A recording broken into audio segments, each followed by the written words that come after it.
రఫేల్లో మోడీని వెంటాడారు. ఇప్పుడు మళ్ళీ అదానీని అడ్డుపెట్టి మోడీని వెంటాడాలనుకుంటున్నారు. ఇక్కడ పాయింట్ గుర్తుపెట్టుకోవాల్సింది ఒకటే, భారతదేశపు ఎదుగుదలని అంగీకరించలేరు, తొక్కేయాలనుకుంటారు. ఒకప్పుడు ట్రంప్ని ఇట్లాగే తొక్కేశారు. దిక్కుమాలిన ఆరోపణలు, తప్పుడు ఆరోపణలు, కుంభకోణాల ఆరోపణలు, ఏం పీక్కగలిగింది? ఆ తర్వాత ప్రభుత్వం 4 ఏళ్ళు ఉంది కదా, ఒక్క దాంట్లో కూడా నిరూపించలేకపోయింది. కేసు పెట్టడం, అది కూడా పేపర్లు ఎక్కువ ఉన్న ఇలాంటి వాటితోనే నడిపారు. అది సొంత లాయర్లతో చేసుకొచ్చారు. తర్వాత ఇప్పుడు ఆ కేసులన్నీ పోతాయి.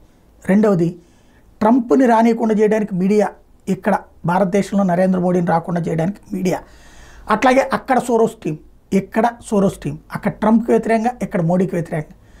అక్కడ ఉన్నటువంటి పారిశ్రామికవేత్తల జోలికి పోలేదు, కానీ ట్రంప్కి సంబంధించినటువంటి అనుకూలురైనటువంటి వ్యాపారవేత్తలు దెబ్బతీసే కుట్ర.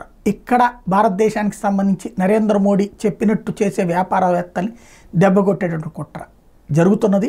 అంతర్జాతీయంగా ఓ కుట్ర, అర్థం చేసుకోవాల్సిన అంశం.